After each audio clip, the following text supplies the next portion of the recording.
अस्सलामुअलैकुम वरहमतुल्लाहि वबरकातुहू। नाज़रीन, मैं आपका मेज़बान हाफिज़ मोहम्मद फसीहुद्दीन मेदक और आप देख रहे हैं मेदक फाश न्यूज़। आइए डालते हैं आज की खबर पर एक नज़र। कांग्रेस मेंबरान पार्लियामेंट को पार्लियामेंट के इजलास से मुअत्तल करना एक घिनौना अमल है।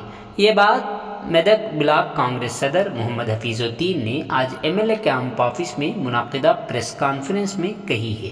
उन्होंने कहा कि बीजेपी हुकूमत की जानिब से कांग्रेस के मेंबरान की साजिशी मुअत्तली जो पिछले कुछ दिनों से पार्लियामेंट के इजलासों में मुदाखलत करने वालों की पहल पर सवाल उठा रहे हैं।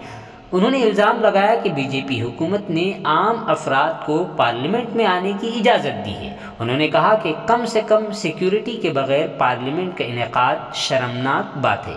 इस प्रोग्राम में साबिक़ councillor Michael Ravi, Congress party कायदीन गुडूरी कृष्णा, बज्जा पवन, इस्माइल, मंगा मोहन गौड़, भूपति, अशोक रेड्डी, संजीव, प्रभाकर, राजू, करीम के अलावा दीगर कांग्रेस पार्टी के कायदीन शरीक रहे। आइए इस सिलसिले में एक तफसीली रिपोर्ट आप हजरात के पेश खिदमत। అందరికీ నమస్కారాలు। పాత్రికా మిత్రులకు అదేవిధంగా మా సింగారి వందలకి నిన్నటి రోజు పార్లమెంట్లో జరిగిన సస్పెన్షన్ చీకటి రోజు నేటి పార్లమెంట్కే ఎందుకంటే ఇండియన్ చరిత్రలో భారతదేశ చరిత్రలో ఎప్పుడు లేని విధంగా 146 ఎంపీలను సస్పెండ్ జరిగింది। ఇది చీకటి రోజు। ఇది ప్రజాస్వామ్యానికి మంచి పద్ధతి కాదు। ఇది ఉభయ సభల్లో ప్రజలకు ప్రజాస్వామ్యం అంటే నమ్మకం ఉంది। ఆ నమ్మకాన్ని అమలు చేయకుండా ఈరోజు మోడీ గారి ప్రభుత్వం దానివల్ల 146 మంది ఎంపీలను సస్పెండ్ జరిగింది। ఒకటి అడిగింది ఎంపీలు ఏంటంటే ఈ నెల 13 తారీఖు నాడు భద్రతా వైఫల్యం వల్ల కొందరు దుండకు చొరవడి పార్లమెంట్ గడపడం జరిగింది।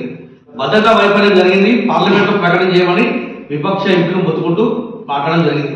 కానీ హోంమంత్రి అమిత్ షా గారి అదేవిధంగా ప్రధానమంత్రి గారు మోడీ గారు కానీ ఏ ఒక్క మాట చెప్పకుండా బయట మాట్లాడుతున్నారు వైఫల్యాల గురించి, కానీ పార్లమెంట్లో ఏ ఒక్క మాట కూడా మాట్లాడుతున్నారు। దానికి పట్టుబడిన విపక్ష ఎంపీలు చర్చ జరగవలసింది అని పట్టుబడితే ఒక్కసారిగా 146 ఎంపీలను వెంటనే సస్పెండ్ చేసి 3 చట్టాలను కూడా 3 బిల్లులను కూడా ఆమోదించడం జరిగింది।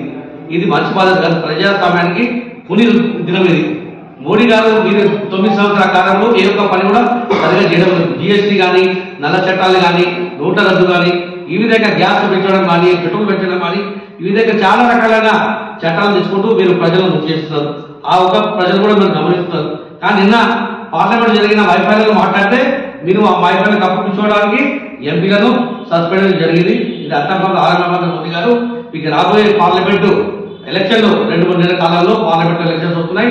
తప్పకుండా మా తెలంగాణ ప్రజలు మీ కరువు కాల్చి వాత పెట్టడానికి సిద్ధంగా ఉన్నారు। ఇది మంచి పద్ధతి కాదు। ఇది మీరు పార్లమెంట్ అంటే ఒక ప్రపంచంలో అందరికీ ఈరోజు మనం ప్రజాస్వామ్యక దేశం అనేది, ఆ దేశంలో అందరికీ మాట్లాడే హక్కు ఉంటుంది। అందరూ ఓటేస్తే ఎంపీలుగా వచ్చింది ఇది పార్లమెంటు। వాళ్ళు లేకుండా మీరు వ్యక్తి ఎంపీలు లేకుండా మీరు బిల్లులు పాస్ చేయడం మంచి పద్ధతి కాదు। ఇది ప్రజలందరూ గమనిస్తున్నారు।